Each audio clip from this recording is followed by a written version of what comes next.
Hello everyone, कैसे हैं आप सभी। आशा करती हूँ अच्छे होंगे। आप लोगों का बहुत बहुत स्वागत है मेरे चैनल कविता विद सविता में।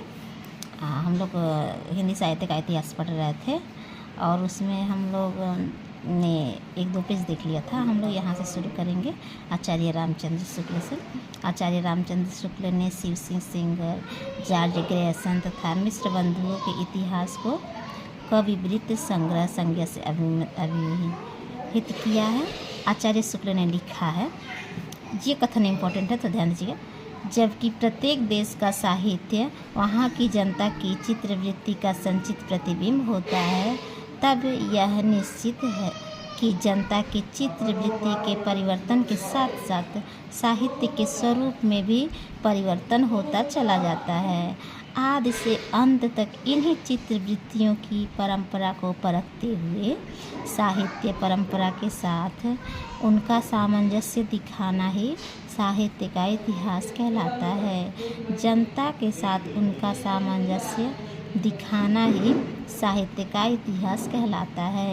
जनता की चित्रवृत्ति बहुत कुछ राजनीतिक, सामाजिक, सांप्रदायिक तथा धार्मिक परिस्थिति के अनुसार होती है।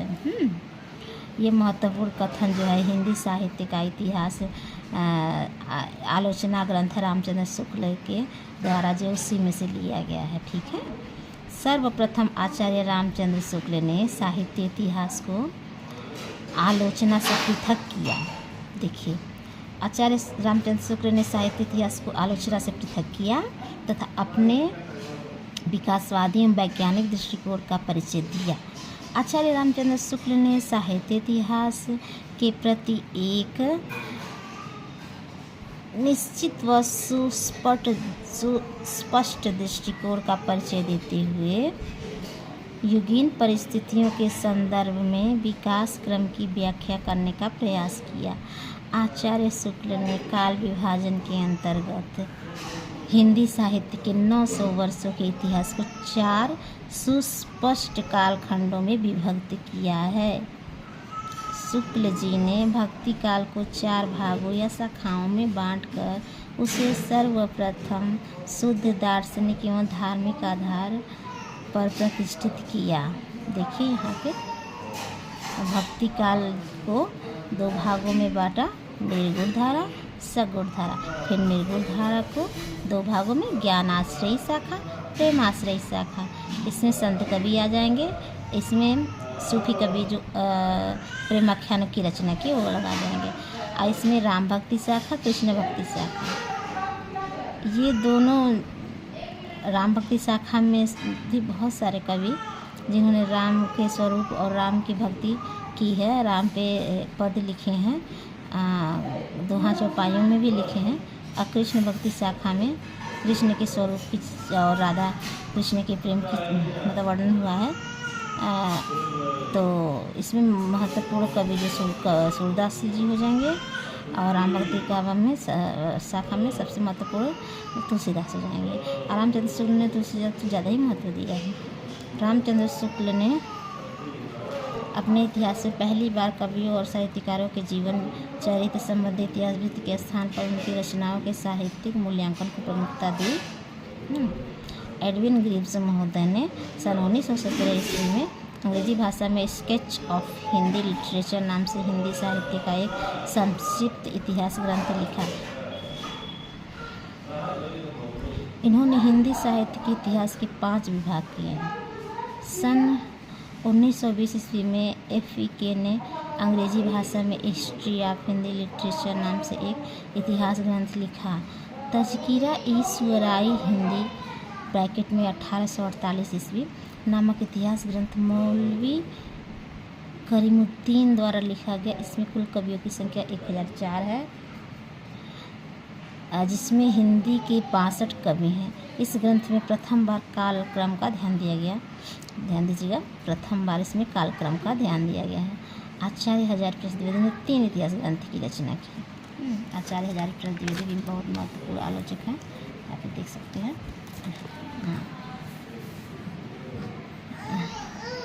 साहित्य की उन्होंने हजारीप्रसाद द्विवेदी के जो रचना ग्रंथ हैं, साहित्य की भूमिका, हिंदी साहित्य उद्भव और विकास और हिंदी साहित्य का आदिकाल नाम से किया। दूसरा पॉइंट, आचार्य द्विवेदी ने अपने इतिहास में की परंपरा की निरंतरता का अनुसरण करते हुए एक व्यापक इतिहास दर्शन की भूमिका तैयार की। डॉक्टर रामकुमार वर्मा ने हिंदी साहित्य के आलोचनात्मक नामक पुस्तक लिखी है। देखिए, साहित्य का आलोचनात्मक इतिहास नामक पुस्तक रामकुमार वर्मा ने लिखी है। हिंदी साहित्य का आलोचनात्मक इतिहास का प्रकाशन सन 1938 ईस्वी में हुआ। डॉक्टर वर्मा ने जो रामकुमार वर्मा ने इतिहास ग्रंथ 693 ईस्वी में से 1693 ईस्वी तक की काला अवधि अर्थात संधिकाल से लेकर भक्ति काल तक की अवधि को ही लिया है। डॉक्टर वर्मा ने संपूर्ण जो ग्रंथ को 7 प्रकरण में विभक्त किया है। हाँ, 7 प्रकरण में विभक्त किया। डॉक्टर वर्मा ने स्वयंभू को, जो कि अपभ्रंश के सबसे पहले कवि हैं, हिंदी का पहला कवि मानते हुए हिंदी साहित्य का आरंभ 693 ईस्वी से स्वीकार किया। ध्यान दीजिएगा, जो रामकुमार वर्मा जी हैं वो स्वयंभू जी को हिंदी का प्रथम कवि मानते हैं। उससे तो सभी कवियों ने सरापा को माना है, लेकिन रामकुमार वर्मा ने स्वयंभू को माना है। नागरिक प्रचारी सभा से हिंदी साहित्य का बृहद इतिहास का प्रकाशन 16 खंडों में हो चुका है। माफ़ कीजिएगा, सभी कवियों ने सराहना को, सभी आलोचकों ने सराहना को नहीं माना। हर आलोचक अलग अलग मानते हैं, लेकिन तथ्य यही है कि सर्वसम्मत मत के अनुसार सराहना को ही हिंदी का प्रथम कवि माना जाता है। ठीक, ध्यान दीजिए। अनेक विद्वानों ने अलग अलग खंडों का संपादन किया है। देखिए, प्रत्येक भाग और संपादक। प्रथम भाग हिंदी साहित्य की पीठिका, डॉक्टर राजबली पांडे। दूसरा, हिंदी भाषा का विकास, डॉक्टर धीरेन्द्र वर्मा। तीसरा, आदिकाल, करुणापति त्रिपाठी व वासुदेव सिंह। चौथा, भक्तिकाल, जो निर्गुण भक्ति है, परशुराम चतुर्वेदी। पाँचवा, भक्तिकाल, सगुरु भक्ति, जो देवेंद्रनाथ शर्मा व विजयेंद्र, और ये विजयेंद्र स्नातक है। छठा है, ये इम्पोर्टेंट है, रीतिकाल, रीतिबद्ध, डॉक्टर नागेंद्र। बाकी ये सब आप लोग देख लीजिएगा, लेकिन वो ज़्यादा पूछा नहीं जाता है, फिर भी मैं एक बार आप लोगों को बता देती हूँ, देख लीजिएगा। 7वां, रीतिकाल, रीतिमुक्त, डॉक्टर भगीरथ मिश्र। 8वां, हिंदी साहित्य का अनुत्थान, भारतीय का काल 1900 से 1950 में। ये देखिए, मतलब क्या कहते हैं, संवत में दिया हुआ है, ईस्वी में नहीं, संवत में दिया है। 9वां, द्विवेदी काल 1950 से 75 संवत में दिया है, सुधाकर पांडे। और ये 10वां उत्कर्ष काल है, जो नगेंद्र जी ने वो किया है संपादन। 11वां है उत्कर्ष काल, जो नाटक है, नाटक के बारे में, सावित्री सिंह व दशरथ ओझा।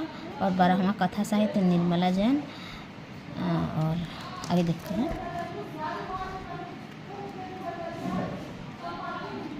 13वां, समालोचना, निबंध और पत्रकारिता, लक्ष्मीनारायण सुधांशु।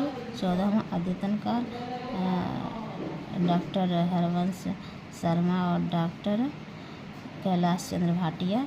15वां है आंतर भारतीय हिंदी साहित्य, डॉक्टर नगेंद्र और रावशंकर त्यान। 16वां, हिंदी का लोक साहित्य, डॉक्टर कृष्णदेव उपाध्याय। इस तरह से डॉक्टर धीरेन्द्र वर्मा ने विभिन्न विद्वानों के सामूहिक सहयोग से हिंदी साहित्य नामक इतिहास ग्रंथ का संपादन किया। इस ग्रंथ में संपूर्ण हिंदी साहित्य को 3 काल, आदिकाल, मध्यकाल एवं आधुनिक काल में विभक्त करते हुए प्रत्येक काल की कार्य परंपराओं का विवरण अविच्छिन्न रूप से प्रस्तुत किया गया है। देखिए, एग्जाम में ज़्यादातर ये पूछा जाता है कि किसने हिंदी साहित्य को 3 कालों में विभाजित किया, तो वो रामकुमार वर्मा जी हैं। और दोस्तों, आशा करती हूँ जितना पढ़ाएगा आपको समझ में आया होगा।